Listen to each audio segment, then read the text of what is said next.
अस्सलामुअलैकुम स्टूडेंट्स। आज का हमारा टॉपिक है एंग्लो नॉर्मन्स एज, जो 1066 से लेकर 1350 तक उसकी हुकूमत थी इंग्लैंड पर। और इस वीडियो में हम जानेंगे कि एंग्लो नॉर्मन थे कौन, और वो कहाँ से आ गए और किधर गए, और वो कैसे ज़ीरो से हीरो बन गए। एंग्लो नॉर्मन के मैं आपको हिस्ट्री बताऊंगा कि यार एंग्लो नॉर्मन कौन थे। हकीकत में ग्रुप ऑफ वाइकिंग्स थे, हमलावर थे, डाकू थे on that time in 10th century, जो स्कैंडिनेवियन कंट्रीज़ में रहते थे। स्कैंडिनेवियन कंट्रीज़ जो current Finland, Sweden, Denmark and Norway जो है ना, वो on that time these countries were called Scandinavian countries. So group of Vikings थे जो स्कैंडिनेवियन कंट्रीज़ में रहते थे। आपको पता है कि वाइकिंग का काम क्या होता है? हमले करना, और एक मुल्क पर दूसरे मुल्क पर जब भी वो कहीं विलती सिटी, कहीं विलती मुल्क देखता था तो जाके वहाँ पर हमले करता था और इससे सब कुछ छीनता था, और इसकी वजह से वो ज़िंदगी गुजारता था। वो इसकी रूटीन थी।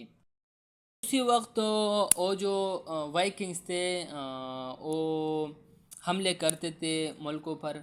तो on that time France and Paris was a rich and a wealthy city on that time.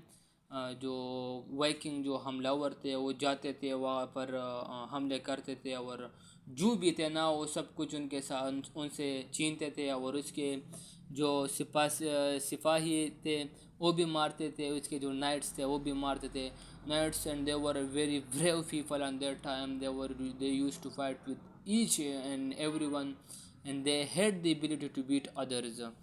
तो फ्रांस पे वो हमले करते थे जी। जो उसका लीडर था ऑन देयर टाइम वो Rolo was the leader of Scandinavian, was those people who live in Scandinavian countries, was the leader of Vikings.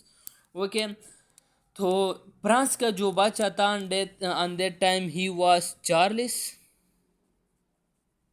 or Charles the Simple, also we can say Charles the Simple।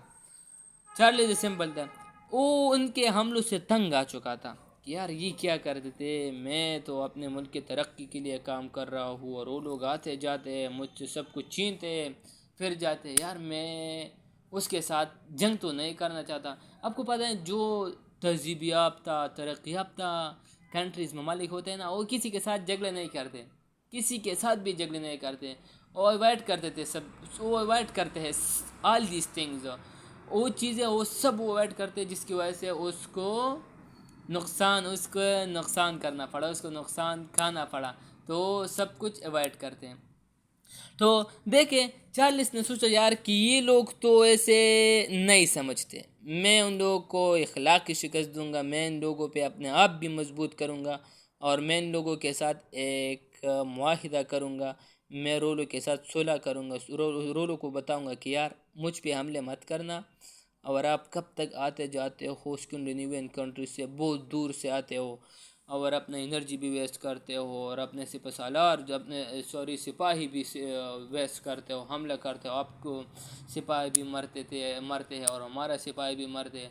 तो यार सुलह करेंगे, चलो सुलह करेंगे, और मैं आपको इस सुलह में जगह दूंगा, इस फ्रांस में मैं आपको जगह दूंगा। देखें, गौर से सुनना। वो वाइकिंग थे, वाइकिंग इन नॉर्मन नामुन होने कैसे कमाया। तो फ्रांस में मैं आपको जगह दूँ। जो किंग, जो चार्ल्स द सिंपल थे, उसने कहा कि मैं आप लोगों को जगह दूंगा, और यहाँ पे आना, यहाँ पे ज़िंदगी गुजारना, मैं आपको बाउंड्री दूंगा कि इन बाउंड्रीज को क्रॉस नहीं करना होगा तुम्हें। बस आना, ज़िंदगी गुजारना, टैक्सेस कलेक्ट करना, जैसे अदर मुल्क चलते हैं ना वैसे चलना। यार वाइकिंग तो दिल में बहुत खुश था कि चल काम तो हो गया, मैं जो चाहता था वो हो गया। तो चार्ल्स ने रोलो के साथ एक मुआहिदा किया, एक ट्रीटी की, जो उसका नाम है सेंट क्लेरसर क्लेरसर सॉरी ट्रीटी। इस ट्रीटी का मकसद ये था कि मैं आपको फ्रांस के नॉर्थ साइड में आपको नॉर्मंडी दूंगा, ये जो जगह है ना फ्रांस में, उसका नाम है नॉर्मंडी। इस ट्रीटी का मकसद ये था कि मैं आपको जगह दूंगा फ्रांस में, नॉर्थ साइड में नॉर्मंडी जगह था, कि आपकी जगह है, हो आपका होगा और चलाना यहाँ पर ज़िंदगी गुजारना। वो तो बहुत खुश थे, जी जी मैं आ रहा हूँ, कि एक शर्त पर। शर्त ये था कि आपको क्रिश्चियनिटी एक्सेप्ट करना पड़ेगा। And that time people believed in many gods. So उसने कहा कि आपको क्रिश्चियनिटी एक्सेप्ट करना होगा, और उन्होंने कहा चल चल, मैं तो एक अल्लाह में यकीन नहीं करूँगा, लेकिन चल ईमान लाऊंगा, क्रिश्चियनिटी एक्सेप्ट करूँगा। सॉरी, ईमान नहीं यार, क्रिश्चियनिटी एक्सेप्ट करना करूँगा। क्रिश्चियनिटी उसने एक्सेप्ट की, ठीक है। और वो आ गए, जो कि रिजल्ट में किंग ने उसको अपनी बेटी भी दी, जिसका नाम था पोपा। पोपा ने अपनी बेटी दी, सॉरी पोपा ने नहीं, किंग चार्ल्स ने अपनी बेटी दी, इसका नाम था पोपा। और इसके साथ मैरी भी की, क्रिश्चियनिटी भी एक्सेप्ट की, और नॉर्मंडी में उनको जगह दी कि चलाना और यहाँ पर आराम और सुकून से ज़िंदगी गुजारना। वाइकिंग के लीडर रोलो बहुत खुश था। हाँ, ये सेंट क्लेरसर ट्रीटी कब हुआ? ये 911 में हुआ, 911 में हुआ, जो 10th सेंचुरी था उसमें हुआ। तो यार उसने कहा ठीक है, मैं आ रहा हूँ, मैं अपना मुल्क बनाऊंगा, यहाँ पर मैं टैक्सेस कलेक्ट करूँगा, मैं राजा हूँगा, मैं किंग हूँगा, मैं वो करूँगा, मैं ये करूँगा। दिल में खुश थे, सब कुछ करते थे कि यार ये अब तो लग गया मेरा, और आपकी वाइकिंग, आपकी हमलों ने तो रंग ले आई। ठीक है, वो आ गए, वहाँ पर आबाद हो गए 911 में। ये जो रोलो है ना, वो 911 में आबाद हुआ। उसने फ्यूडलिज़म कायम की, फ्यूडलिज़म दी, जागीरदारान निज़ाम की, मेरे बाद मेरा बेटा, उसके बाद उसका बेटा, उसके बाद मेरा पोता पोता, फलाना फलाना, डिंगरा नवासा, सब कुछ ऐसा वैसा चलता। फ्यूडलिज़म दरियाब की, चल फ्यूडलिज़म उसने दरियाब की, ठीक हो गया नंबर 1। 11 में उसने क्या कि फ्यूडलिज़म, ठीक।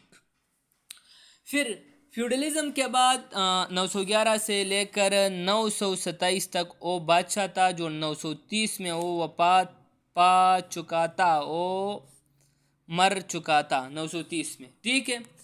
930 से तो इसके बाद इसका बेटा था विलियम फर्स्ट, या विलियम लॉन्ग्सवर्ड, रोलो का बेटा था विलियम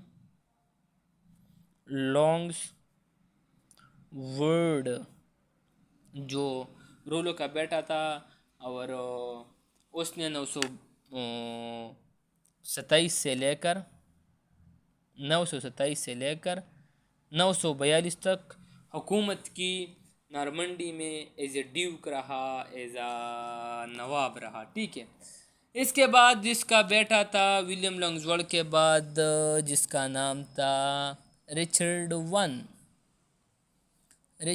1, जो 942 से लेकर 996 तक उसने हुकूमत की, वो बादशाह रहा यहाँ का, नॉर्मंडी का, ठीक है। सब कुछ तो मामूल के मुताबिक चल रहे थे। जो 996 में रिचर्ड 1 वफात गया, वो मर गया, वो गया इस दुनिया से, उसने अपने आंखें बंद कर दी। तो इसके बाद इसका बेटा था रिचर्ड 2, जो 996 से लेकर 1026 तक उसने हुकूमत की। कहाँ पर? नॉर्मंडी पर। रिचर्ड 2 के 2 बेटे थे। पहले का नाम था रिचर्ड 3, दूसरे का नाम था रॉबर्ट 1। सॉरी फॉर राइटिंग, मगर आपको मैं बताऊंगा, मैं तो बताता रहता हूँ कि आपको अगर राइटिंग समझ नहीं तो ज़ुबानी नोट करना, ठीक है। ओके, इसके बाद जो है ना, ओ रिचर्ड 1 शॉर्ट गवर्नमेंट उसने की 1026 से लेकर 1027 तक ख़त्म।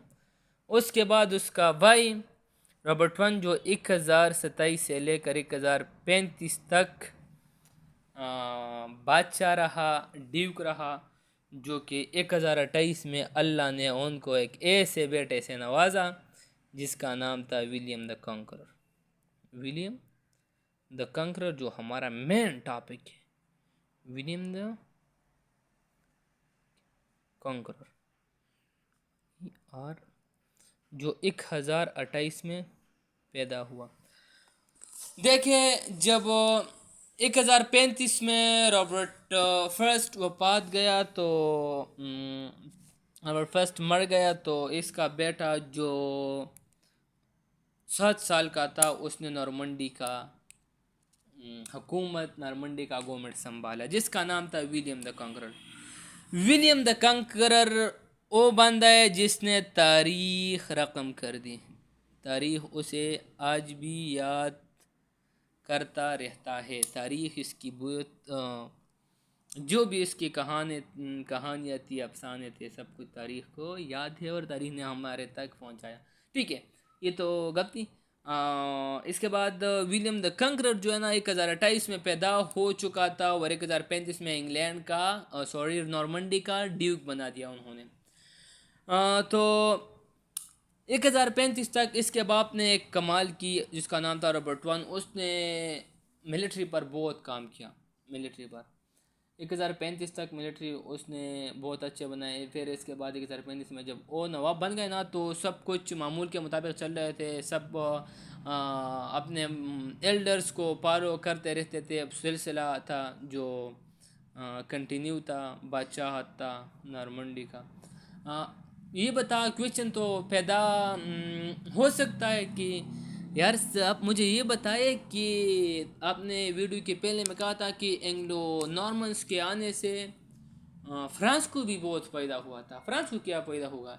और देखें, अन दैट टाइम हमलावर थे, ये कानून था, ये अन दैट टाइम ये इलीगल कानून था।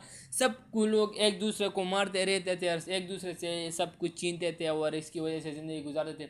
तो फ्रांस का जो बादशाह था ना, वो बहुत खुश हो गया कि यार चल ये तो आ गए, मैं मुझसे उसने जगह ली, मैंने दी उनको जगह। मगर इसकी वजह से फ्रांस के बादशाह को ये पैदा हो गया कि जो भी मुल्क, जो भी लोग फ्रांस पे हमले करने के लिए सोचते थे, तो उसने कहा कि नहीं नहीं यार, फ्रांस में तो वाइकिंग्स पहले से है, कैसे फ्रांस पे हमला करेंगे? वाइकिंग बहादुर है, बहुत बड़े, फिजिकली फाइट में बहुत एक्सपर्ट है और हम फ्रांस वाले को नहीं बीट सकते। ठीक है, तो इसके बाद विलियम द कंकरर आ गया।